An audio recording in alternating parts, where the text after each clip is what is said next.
I have an exposition of sleep come upon me. Shakespeare.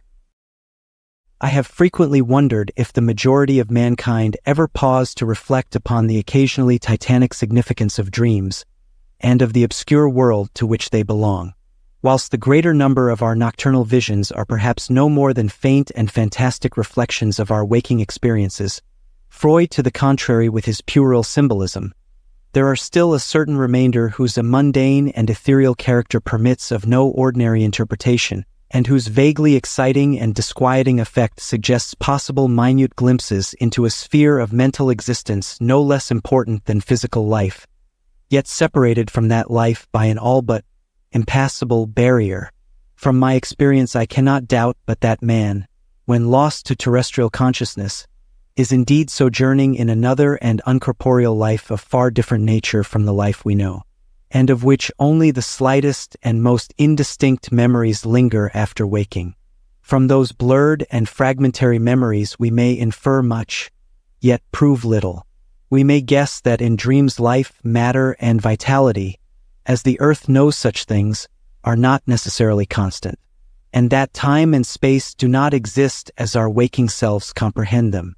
Sometimes I believe that this less material life is our truer life, and that our vain presence on the terraqueous globe is itself the secondary or merely virtual phenomenon. It was from a youthful reverie filled with speculations of this sort that I arose one afternoon in the winter of 1900 to 1901, when to the state psychopathic institution in which I served as an intern was brought the man whose case has ever since haunted me so unceasingly. His name, as given on the records, was Joe Slater or Slater, and his appearance was that of the typical denizen of the Catskill Mountain region, one of those strange, repellent scions of a primitive colonial peasant stock whose isolation for nearly 3 centuries in the hilly fastnesses of a little-traveled countryside has caused them to sink to a kind of barbaric degeneracy, rather than advance with their more fortunately placed brethren of the thickly settled districts. Among these odd folk, who correspond exactly to the decadent element of white trash in the South, law and morals are non-existent, and their general mental status is probably below that of any other section of the Native American people. Joe Slater, who came to the institution in the vigilant custody of 4 state policemen, and who was described as a highly dangerous character, certainly presented no evidence of his perilous disposition when first I beheld him. Though well above the middle stature and of somewhat brawny frame, he was given an absurd appearance of harmless stupidity by the pale, sleepy blueness of his small, watery eyes, the scantiness of his neglected and never-shaven growth of yellow beard, and the listless drooping of his heavy nether lip. His age was unknown, since among his kind neither family records nor permanent family ties exist. But from the baldness of his head in front, and from the decayed condition of his teeth, the head surgeon wrote him down as a man of about 40. From the medical and court documents we learned all that could be gathered of his case. This man, a vagabond, hunter, and trapper, had always been strange in the eyes of his primitive associates. He had habitually slept at night beyond the ordinary time, and upon waking would often talk of unknown things in a manner so bizarre as to inspire fear even in the hearts of an unimaginative populace. Not that his form of language was at all unusual, for he never spoke save in the debased patois of his environment, but the tone and tenor of his utterances were of such mysterious wildness that none might listen without apprehension. He himself was generally as terrified and baffled as his auditors, and within an hour after awakening would forget all that he had said, or at least all that had caused him to say what he did, relapsing into a bovine, half-amiable normality like that of the other hill-dwellers. As Slater grew older, it appeared his matutinal aberrations had gradually increased in frequency and violence, till about a month before his arrival at the institution had occurred the shocking tragedy which caused his arrest by the authorities. One day near noon, after a profound sleep begun in a whiskey debauch at about 5 of the previous afternoon, the man had roused himself most suddenly, with ululations so horrible and unearthly that they brought several neighbors to his cabin, a filthy sty where he dwelt with a family as indescribable as himself. Rushing out into the snow, He had flung his arms aloft and commenced a series of leaps directly upward in the air, the while shouting his determination to reach some big cabin with brightness in the roof and walls and floor, and the loud queer music far away. As two men of moderate size sought to restrain him, he had struggled with maniacal force and fury, screaming of his desire and need to find and kill a certain thing that shines and shakes and laughs. At length, after temporarily felling one of his detainers with a sudden blow, he had flung himself upon the other in a demoniac ecstasy of bloodthirstiness, shrieking fiendishly that he would jump high in the air and burn his way through anything that stopped him. Family and neighbors had now fled in a panic, and when the more courageous of them returned, Slater was gone, leaving behind an unrecognizable pulp-like thing that had been a living man but an hour before. None of the mountaineers had dared to pursue him, and it is likely that they would have welcomed his death from the cold. But when several mornings later they heard his screams from a distant ravine, they realized that he had somehow managed to survive, and that his removal in one way or another would be necessary. Then had followed an armed searching party, whose purpose, whatever it may have been originally, became that of a sheriff's posse after one of the seldom popular state troopers had by accident observed, then questioned, and finally joined the seekers. On the third day Slater was found unconscious in the hollow of a tree and taken to the nearest jail, where alienists from Albany examined him as soon as his senses returned. To them he told a simple story. He had, he said, gone to sleep one afternoon about sundown after drinking much liquor. He had awaked to find himself standing bloody-handed in the snow before his cabin, the mangled corpse of his neighbor Peter Slater at his feet. Horrified, he had taken to the woods in a vague effort to escape from the scene of what must have been his crime. Beyond these things he seemed to know nothing, nor could the expert questioning of his interrogators bring out a single additional fact. That night Slater slept quietly, and the next morning he wakened with no singular feature save a certain alteration of expression. Dr. Barnard, who had been watching the patient, thought he noticed in the pale blue eyes a certain gleam of peculiar quality, and in the flaccid lips an all but imperceptible tightening, as if of intelligent determination. But when questioned, Slater relapsed into the habitual vacancy of the mountaineer, and only reiterated what he had said on the preceding day. On the third morning occurred the first of the man's mental attacks. After some show of uneasiness and sleep, he burst forth into a frenzy so powerful that the combined efforts of 4 men were needed to bind him in a straitjacket. The alienists listened with keen attention to his words, since their curiosity had been aroused to a high pitch by the suggestive yet mostly conflicting and incoherent stories of his family and neighbors. Slater raved for upward of 15 minutes, babbling in his backwoods dialect of great edifices of light, oceans of space, strange music, and shadowy mountains and valleys. But most of all did he dwell upon some mysterious blazing entity that shook and laughed and mocked at him. This vast, vague personality seemed to have done him a terrible wrong, and to kill it in triumphant revenge was his paramount desire. In order to reach it, he said, he would soar through abysses of emptiness, burning every obstacle that stood in his way. Thus ran his discourse, until with the greatest suddenness he ceased. The fire of madness died from his eyes, and in dull wonder he looked at his questioners and asked why he was bound. Dr. Barnard unbuckled the leathern harness and did not restore it till night, when he succeeded in persuading Slater to don it of his own volition, for his own good. The man had now admitted that he sometimes talked queerly, though he knew not why. Within a week 2 more attacks appeared, but from them the doctors learned little. On the source of Slater's visions they speculated at length, for since he could neither read nor write, and had apparently never heard a legend or fairy tale, his gorgeous imagery was quite inexplicable. That it could not come from any known myth or romance was made especially clear by the fact that the unfortunate lunatic expressed himself only in his own simple manner. He raved of things he did not understand and could not interpret, things which he claimed to have experienced, but which he could not have learned through any normal or connected narration. The alienists soon agreed that abnormal dreams were the foundation of the trouble. Dreams whose vividness could, for a time, completely dominate the waking mind of this basically inferior man. With due formality, Slater was tried for murder, acquitted on the ground of insanity, and committed to the institution wherein I held so humble a post. I have said that I am a constant speculator concerning dream life, and from this you may judge of the eagerness with which I applied myself to the study of the new patient as soon as I had fully ascertained the facts of his case. He seemed to sense a certain friendliness in me, born no doubt of the interest I could not conceal, and the gentle manner in which I questioned him. Not that he ever recognized me during his attacks, when I hung breathlessly upon his chaotic but cosmic word pictures. But he knew me in his quiet hours, when he would sit by his barred window weaving baskets of straw and willow, and perhaps pining for the mountain freedom he could never enjoy again. His family never called to see him. Probably it had found another temporary head, after the manner of decadent mountain folk. By degrees I commenced to feel an overwhelming wonder at the mad and fantastic conceptions of Joe Slater.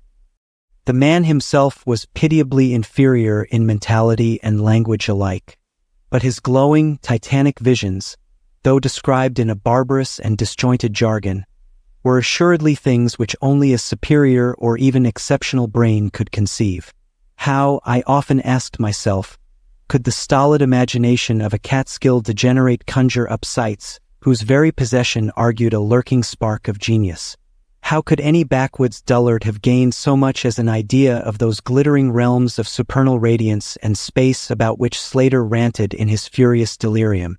More and more I inclined to the belief that in the pitiful personality who cringed before me lay the disordered nucleus of something beyond my comprehension, something infinitely beyond the comprehension of my more experienced but less imaginative medical and scientific colleagues.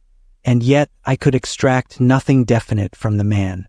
The sum of all my investigation was that in a kind of semi-incorporeal dream life Slater wandered or floated through resplendent and prodigious valleys, meadows, gardens, cities, and palaces of light, in a region unbounded and unknown to man, that there he was no peasant or degenerate, but a creature of importance and vivid life, moving proudly and dominantly, and checked only by a certain deadly enemy, who seemed to be a being of visible yet ethereal structure, and who did not appear to be of human shape, since Slater never referred to it as a man, or as aught save a thing. This thing had done Slater some hideous but unnamed wrong, which the maniac, if maniac he were, yearned to avenge. From the manner in which Slater alluded to their dealings, I judged that he and the luminous thing had met on equal terms. That in his dream existence the man was himself a luminous thing of the same race as his enemy. This impression was sustained by his frequent references to flying through space and burning all that impeded his progress. Yet these conceptions were formulated in rustic words wholly inadequate to convey them, a circumstance which drove me to the conclusion that if a true dream world indeed existed, oral language was not its medium for the transmission of thought. Could it be that the dream soul inhabiting this inferior body was desperately struggling to speak things which the simple and halting tongue of dullness could not utter? Could it be that I was face to face with intellectual emanations which would explain the mystery if I could but learn to discover and read them? I did not tell the older physicians of these things, for middle age is skeptical, cynical, and disinclined to accept new ideas. Besides, the head of the institution had but lately warned me in his paternal way that I was overworking, that my mind needed a rest. It had long been my belief that human thought consists basically of atomic or molecular motion, convertible into ether waves of radiant energy like heat, light, and electricity. This belief had early led me to contemplate the possibility of telepathy or mental communication by means of suitable apparatus, and I had in my college days prepared a set of transmitting and receiving instruments somewhat similar to the cumbrous devices employed in wireless telegraphy at that crude pre-radio period. These I had tested with a fellow student, but achieving no result, had soon packed them away with other scientific odds and ends for possible future use. Now, in my intense desire to probe into the dream life of Joe Slater, I sought these instruments again. and spent several days in repairing them for action. When they were complete once more, I missed no opportunity for their trial. At each outburst of Slater's violence, I would fit the transmitter to his forehead and the receiver to my own, constantly making delicate adjustments for various hypothetical wavelengths of intellectual energy. I had but little notion of how the thought impressions would, if successfully conveyed, arouse an intelligent response in my brain, but I felt certain that I could detect and interpret them. Accordingly, I continued my experiments, though informing no one of their nature. It was on the 21st of February, 1901, that the thing finally occurred. As I look back across the years, I realize how unreal it seems, and sometimes half wonder if old Dr. Fenton was not right when he charged it all to my excited imagination. I recall that he listened with great kindness and patience when I told him, but afterward gave me a nerve powder and arranged for the half-year's vacation on which I departed the next week. That fateful night, I was wildly agitated and perturbed, for despite the excellent care he had received, Joe Slater was unmistakably dying. Perhaps it was his mountain freedom that he missed, or perhaps the turmoil in his brain had grown too acute for his rather sluggish physique. But at all events, the flame of vitality flickered low in the decadent body. He was drowsy near the end, and as darkness fell, he dropped off into a troubled sleep. I did not strap on the straitjacket as was customary when he slept, since I saw that he was too feeble to be dangerous, even if he woke in mental disorder once more before passing away. But I did place upon his head and mine the two ends of my cosmic radio, hoping against hope for a first and last message from the dream world in the brief time remaining. In the cell with us was one nurse, a mediocre fellow who did not understand the purpose of the apparatus or think to inquire into my course. As the hours wore on, I saw his head droop awkwardly in sleep, but I did not disturb him. I myself, lulled by the rhythmical breathing of the healthy and the dying man, must have nodded a little later. The sound of weird lyric melody was what aroused me. Chords, vibrations, and harmonic ecstasies echoed passionately on every hand, while on my ravished sight burst the stupendous spectacle of ultimate beauty. Walls, columns, and architraves of living fire blazed effulgently around the spot where I seemed to float in air, extending upward to an infinitely high-vaulted dome of indescribable splendor. Blending with this display of palatial magnificence, or rather, supplanting it at times in kaleidoscopic rotation, were glimpses of wide plains and graceful valleys, high mountains and inviting grottos, covered with every lovely attribute of scenery which my delighted eye could conceive of, yet formed wholly of some glowing, ethereal, plastic entity, which in consistency partook as much of spirit as of matter. As I gazed, I perceived that my own brain held the key to these enchanting metamorphoses. For each vista which appeared to me was the one my changing mind most wished to behold. Amidst this Elysian realm I dwelt not as a stranger, for each sight and sound was familiar to me, just as it had been for uncounted eons of eternity before, and would be for like eternities to come. Then the resplendent aura of my brother of light drew near and held colloquy with me, soul to soul, with silent and perfect interchange of thought.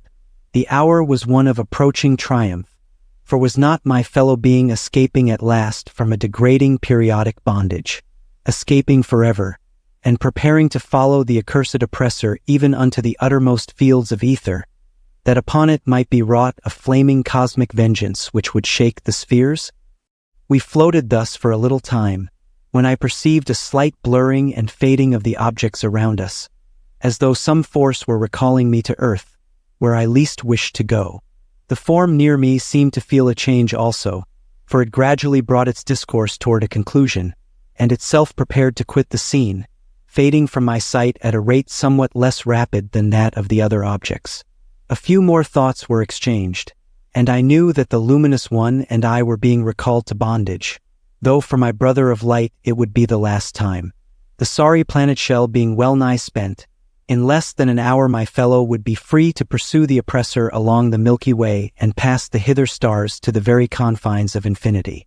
A well-defined shock separates my final impression of the fading scene of light from my sudden, and somewhat shamefaced awakening and straightening up in my chair as I saw the dying figure on the couch move hesitantly.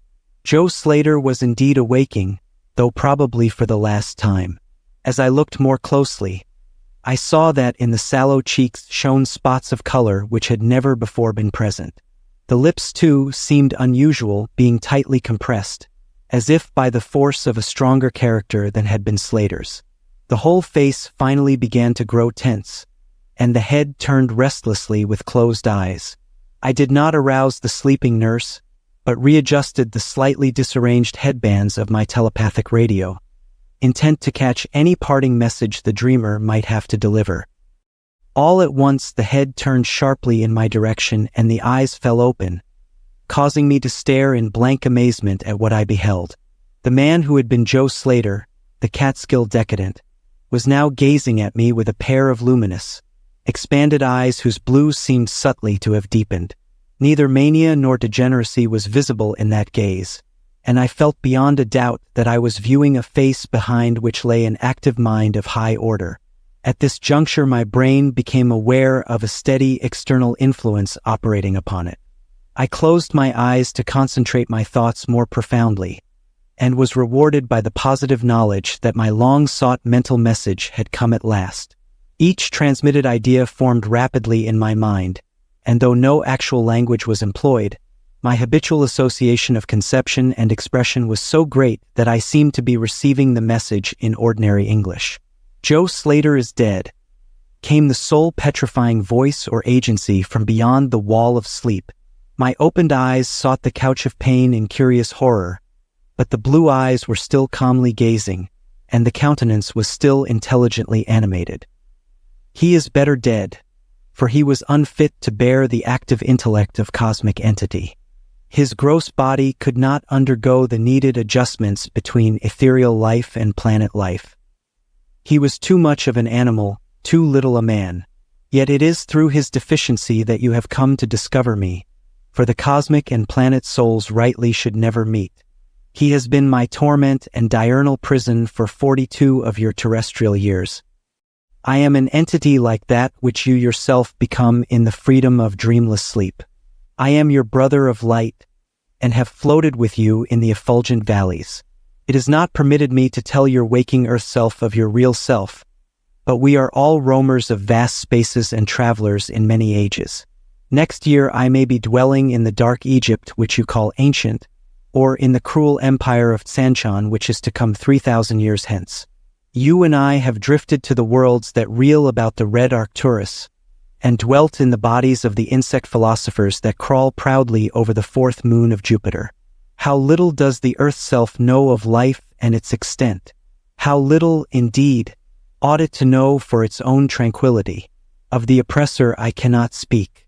You on earth have unwittingly felt its distant presence. You who without knowing idly gave to its blinking beacon the name of Algol, the demon star. It is to meet and conquer the oppressor that I have vainly striven for eons, held back by bodily encumbrances. Tonight I go as a nemesis bearing just and blazingly cataclysmic vengeance. Watch me in the sky close by the demon star. I cannot speak longer, for the body of Joe Slater grows cold and rigid, and the coarse brains are ceasing to vibrate as I wish. You have been my friend in the cosmos. You have been my only friend on this planet, the only soul to sense and seek for me within the repellent form which lies on this couch. We shall meet again, perhaps in the shining mists of Orion's sword, perhaps on a bleak plateau in prehistoric Asia, perhaps in unremembered dreams tonight, perhaps in some other form an aeon hence, when the solar system shall have been swept away. At this point the thought waves abruptly ceased, and the pale eyes of the dreamer, or can I say dead man, commenced to glaze fishily. In a half-stupor I crossed over to the couch and felt of his wrist, but found it cold, stiff, and pulseless. The sallow cheeks paled again, and the thick lips fell open, disclosing the repulsively rotten fangs of the degenerate Joe Slater. I shivered, pulled a blanket over the hideous face, and awakened the nurse. Then I left the cell and went silently to my room. I had an insistent and unaccountable craving for a sleep whose dreams I should not remember. The climax? What plain tale of science can boast of such a rhetorical effect? I have merely set down certain things appealing to me as facts, allowing you to construe them as you will. As I have already admitted, my superior, old Dr. Fenton, denies the reality of everything I have related. He vows that I was broken down with nervous strain and badly in need of the long vacation on full pay which he so generously gave me. He assures me on his professional honor that Joe Slater was but a low-grade paranoiac, whose fantastic notions must have come from the crude hereditary folktales which circulate in even the most decadent of communities. All this he tells me, yet I cannot forget what I saw in the sky on the night after Slater died. Lest you think me a biased witness, another's pen must add this final testimony, which may perhaps supply the climax you expect. I will quote the following account of the star Nova Persei, verbatim from the pages of that eminent astronomical authority, Professor Garrett P. Service. On February 22, 1901, a marvelous new star was discovered by Dr. Anderson of Edinburgh, not very far from Algol. No star had been visible at that point before. Within 24 hours, the stranger had become so bright that it outshone Capella. In a week or two, it had visibly faded, and in the course of a few months, it was hardly discernible with the naked eye.